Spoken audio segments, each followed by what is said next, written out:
पण उद्याची वाट बघताना आज सुद्धा तेवढाच महत्वाचा असतो.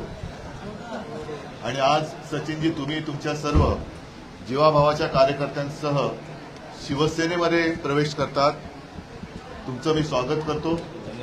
आणि जी एक तुम्ही व्यथा मांडली की तुमच्याबाबत अन्याय पण नाही झाला पण न्याय पण मिळाला नाही, मी तुम्हाला शब्द देतो की तुम्हाला पश्चाताप म्हणत नाही.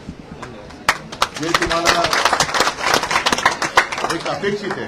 कारण शेवटी काय असतं की न्याय म्हणजे तरी काय की केवळ व्यक्तिगत काही मिळालं तर तेवढा पुरता न्याय नाही, तर माझा उपयोग हा मी माझ्या जनतेला काय करून देऊ शकलो आणि तो देऊ शकलो ह्याचं समाधान हा एक मोठा न्याय असतो. आणि तशी संधी मी तुम्हाला नक्की देईन.